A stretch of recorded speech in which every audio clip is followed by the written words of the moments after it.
Picture this. You're stepping right into the royal court of King Krishnadeva Raya.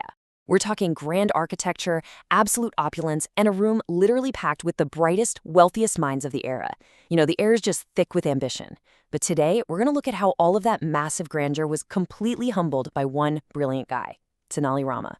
And he did it using the most unexpected object you could possibly imagine. Okay, let's dive right into this. So the king, who is pretty famous for testing the wit of his courtiers, throws this seemingly impossible paradox at the room. He just looks at the assembly and asks, what is something that is both valuable and valueless? And, just to make things incredibly interesting, he raises the stakes. He promises this massive reward of 100 gold coins to whoever can bring him this elusive item. Just think about that for a second. How do you find an object that embodies two absolute extremes at the exact same time? The whole room immediately just starts buzzing with confusion. And this actually brilliantly illustrates how human nature tends to work when we're handed a problem of value. Check out the literal interpretations these courtiers took. Literally the very next day, they show up lugging these heavy chests of gold, sparkling diamonds, and just the most incredibly rare gems they could track down. They basically equated the word valuable strictly with a high price tag, right? But despite all of this insane wealth, the true answer was still a total mystery. The king? He was completely unsatisfied. He rejected every single one of these luxurious offerings because, well, none of them solved the valueless part of the riddle. You can imagine the tension in that court. Like, what could the answer possibly be? Enter Tenali Rama.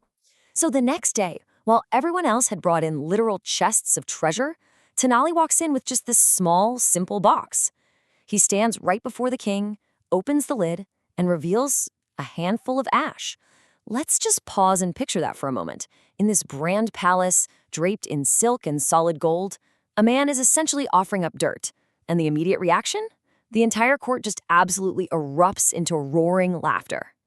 Yeah, the mockery was swift and it was ruthless. One courtier actually loudly protests, "Your Majesty, what is the value of ash? It's completely useless." They seriously thought Tenali Rama had finally lost his mind. I mean, he brought dirt to a challenge with a 100 gold coin prize? No way, right? Even King Krishnadeva Raya was genuinely confused by this whole display. He looks at his favorite advisor, probably a little bit disappointed to be honest, and asks point blank, "Tenali Rama, is this really your answer?" Now, what is absolutely fascinating here is the sheer brilliance of Tenali's calm, measured response. The room is still echoing with laughter, but he doesn't even flinch. He explains to the king that when wood burns, it ultimately turns into ash. And then he drops this absolute masterstroke of a line. He says, "Whether ordinary wood or sandalwood, the end for all is the same." Think about that. Sandalwood, which is incredibly expensive and highly prized, burns down to the exact same gray dust as the absolute cheapest, most ordinary twig you'd find on the sidewalk. Ash is the great equalizer of life. So the really crucial point here is how Tenali completely redefines our whole concept of value. He tells the king, yeah, materially speaking, this ash is literally worthless. You can't buy a single thing with it, it's just dust.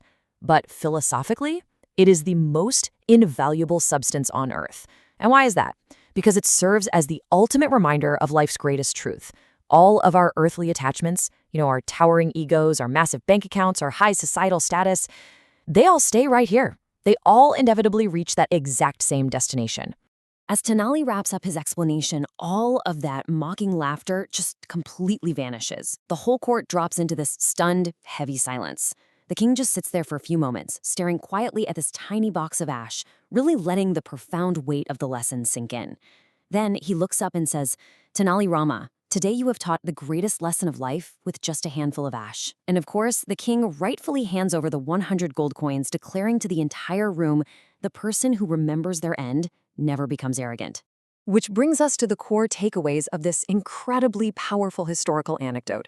We so often spend our entire lives acting exactly like those courtiers, don't we? Chasing the gold, the diamonds, the sandalwood, fully believing that these things are what give us our worth. But this explainer really strips all of that away to reveal two undeniable truths. Number one, wealth, status, and grandeur, they're entirely temporary. They are fleeting. And number two, because all those material things eventually fade to ash, the only things that truly endure are humility and our good deeds. Those are the invisible metrics that form our real, lasting identity. So, as we wrap up, I want to turn the focus directly back to you. We've just seen how a literal handful of worthless ash proved to be infinitely more valuable than a whole chest full of diamonds. I really want you to think about this as you go about your day to day. What is your true identity? Is it your status or is it your humility? Are you building your life out of temporary sandalwood or are you actually cultivating the kind of grounded character that truly matters in the end?